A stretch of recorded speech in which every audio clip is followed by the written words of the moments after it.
For the episode 1 of my new series Weekend Bunch, let's try it out this recipe. Firstly, 1 cup of maida with pinch of salt and some oil. ಅದಾದ್ಮೇಲೆ mix ಮಾಡ್ಕೊಳ್ಳಿ ಒಂದು perfect ಡೋ ಮಾಡ್ಕೊಂಡು ಇಟ್ಕೊಳ್ಳಿ. ಫಿಲ್ಲಿಂಗ್ಗೋಸ್ಕರ ನಾನು ಇದು ತಗೊಂಡಿರೋದು onion, then cabbage. ನೀವು carrot add ಮಾಡ್ಕೋಬೋದು. ನಾನು ಕ್ಯಾರೆಟ್ ಸ್ಕಿಪ್ ಮಾಡಿದ್ದೀನಿ. You can add it. Then turmeric powder, chilli powder, then tomato ketchup, you can add soya sauce. I have skipped.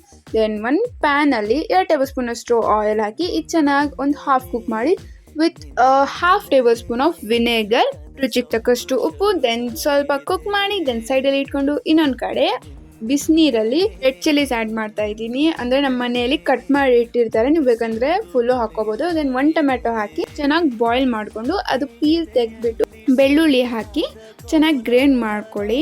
ಅದಾದಮೇಲೆ ಒಂದು ಪ್ಯಾನಲ್ಲಿ ಸ್ವಲ್ಪ 1 ಟೇಬಲ್ ಸ್ಪೂನ್ ಅಷ್ಟು ಆಯಿಲ್ ಹಾಕಿ, ನೀವು ಬೇಕಂದರೆ ಇವಾಗೂ ಬೆಳ್ಳುಳ್ಳಿ ಹಾಕೋಬೋದು. ನಾನು ಹಾಕ್ಕೊಂಡಿಲ್ಲ. ಸೊ ರುಚಿಗೆ ತಕ್ಕಷ್ಟು ಉಪ್ಪು, ಸ್ವಲ್ಪ ಸಕ್ಕರೆ, you can add vinegar for a flavour. Then ಒಂದು ಸೈಡಲ್ಲಿ ಇಟ್ಕೊಂಡು ನಮ್ಮ ಮೈದಾನ ಫ್ರೆಶ್ ಆಗಿ ಇಟ್ಕೊಳ್ಳೋಕ್ಕೆ ಒಂದು ವೆಟ್ ಕ್ಲಾತ್ ಅಂದರೆ ಕಾಟನ್ ಕ್ಲಾತು ನೀವು ಯೂಸ್ ಮಾಡ್ಬೋದು. ದೆನ್ ರೋಲ್ ಮಾಡಿ ದೆನ್ ಸ್ಟಫಿಂಗ್ ಫಿಲ್ ಮಾಡಿ ಎಂಜಾಯ್ ಮಾಡಿ. ನಾನು ಬಂದು ಇಡ್ಲಿ ಮಾಡ್ತಿರಲ್ವ ಅದರಲ್ಲೇ ಮಾಡಿದ್ದು. So usually this is first time, you won't believe, ನಾನು ಫಸ್ಟ್ ಟೈಮ್ ಮೋಮೋಸ್ ಲೈಫಲ್ಲಿ ಫಸ್ಟ್ ಟೈಮ್ ಮಾಡಿದ್ದು ಆ್ಯಂಡ್ ತಿಂದಿದ್ದು. ಈ ರೆಸಿಪಿ ಬಂದು ನನ್ನ ಬೆಸ್ಟ್ ಫ್ರೆಂಡ್ ಕೊಟ್ಟಿದ್ದು. 15 to 20 ಮಿನಿಟ್ಸ್ ಕುಕ್ ಮಾಡಿ ಸರ್ವ್ ಮಾಡಿ. ನಿಮಗೆ ನನ್ನ ವೀಡಿಯೋಸ್ ಇಷ್ಟ ಆದರೆ like, share, follow and subscribe. Thank you for watching.